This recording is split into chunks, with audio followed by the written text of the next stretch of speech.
Hello, me again. This week I want to talk to you about hills, in particular going up hills.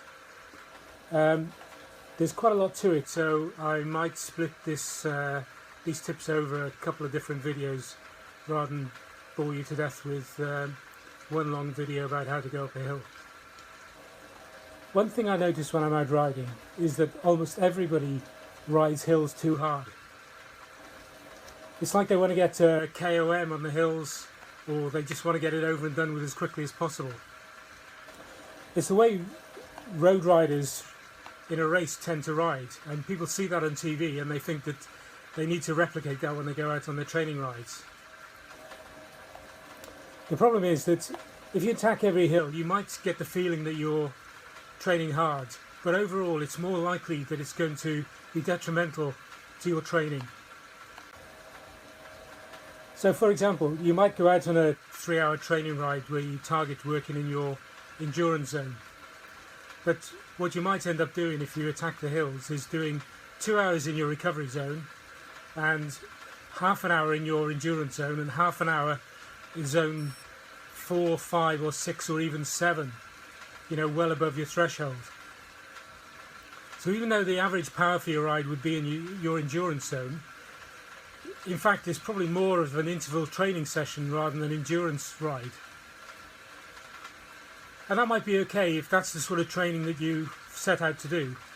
But for most people, it's building endurance is the key. You've got to build endurance before you start doing interval sessions to build your power and speed. So my technique when I'm riding a hill is to treat it almost as a recovery section and try and get to the top of the hill without expending too much energy. So why do I call it recovery? It's because when you're climbing, usually your cadence is a bit lower, so your breathing rate will be a bit lower. And this makes it easier to take a drink, have some food, something like that. It means you can sit up because aerodynamics don't really affect your climbing speed. It means that you could get out of the saddle, stretch your legs, stretch your back, take pressure off your saddle contact area. And if any of you have the benefit of riding with a power meter, you'll realise that trying to hold zone 2, 70-75% of your functional threshold power is actually quite hard. So when you get to a hill, you might actually be pushing a little bit more power, but because your cadence is a bit lower and your breathing rate is a bit lower, it does feel a little bit easier. It feels like a little bit of a recovery. The critical part of the hill comes as you get to the crest. If you've worked within your limits, you should have enough energy left to keep the power going as you come over the crest. That means you can gain speed quickly, and maybe if you're with a group of other riders, you may even be breezing past them while your friends are puffing and panting, trying to recover from their VO2 max session that they've just done on the hill. So I've got a few video examples to try and demonstrate what I'm trying to say. So this first clip is Gunferston Hill, typical club ride, some decent club riders on the front. If I was riding this by myself, you can see my power zone is relatively low, down in my zone 1 mainly. I'd probably end up going a little bit faster and getting into zone 2. Just gives you that little bit more momentum at the base of the hill, gets you up the hill a few meters before you have to start working. So what you'll notice now is at the base of the hill is everybody seems to be departing. You see my power on the left, bottom left, 267 watts, that's just about 90% of my FTP. And those guys are disappearing at a rate of knots up the road. Now, I'm just guessing, but they're probably pushing 400 or 500 watts. That's going to be well up in their zone 5, 6, maybe even zone 7 for a couple of them. I'm just keeping it nice and steady. Watts getting a little bit higher as the hill steepens up, going up to just under 300 watts, which is roughly what my FTP probably was on this ride. Out of the saddle a little bit, taking the pressure off the soft areas, and now just settling down into a try a nice little rhythm, using all of the gears I've got, making sure I'm spinning my legs as fast as I can within the gear range that I've got. You can see disappearing into the distance the riders I'm with on the group ride. They're probably 100 meters ahead at this point. But now the hill starts flattening out. I'm keeping the pressure on the pedals. I'm going up through the gears. Speed's increasing slightly. And you might start to notice that they're not such small dots on the horizon anymore, but they're starting to come back towards me. Just coming up to the crest of the hill. 260, 270 watts, again 90% FTP. Should be able to hold this for at least a couple of hours on a normal ride, if I had to. And here we come to the crest of the hill. Now I'm really going up through the gears, and you watch the speed increase, but I'm keeping the same power on the pedals. Okay, this is a flat section going into a small downhill.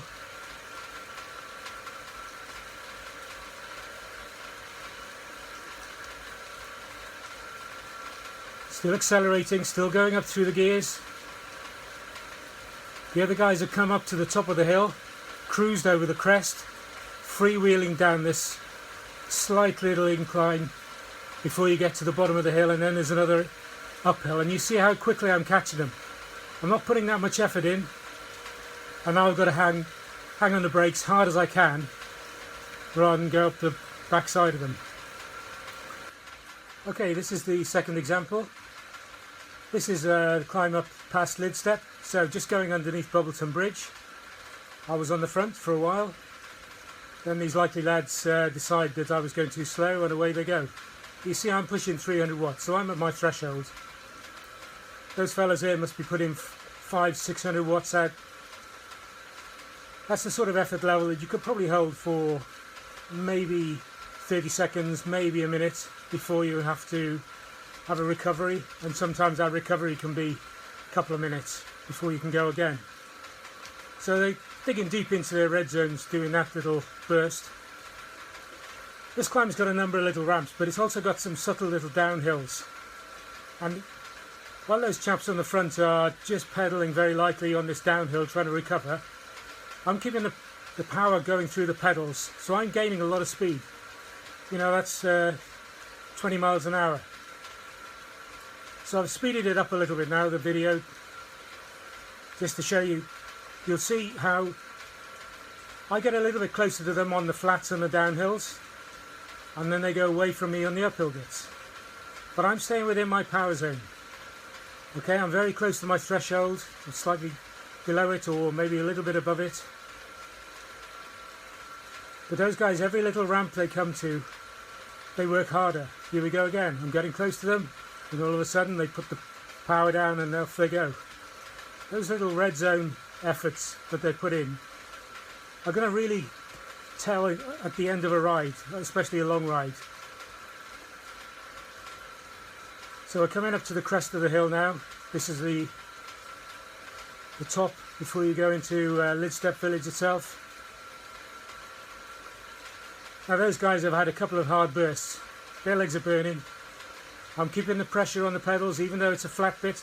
I'm putting the same sort of power as I was when I was on the hill, and I'm accelerating.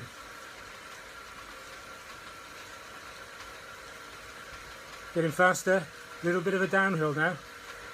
This is actually a 20+ mile an hour downhill leading to that right hand bend.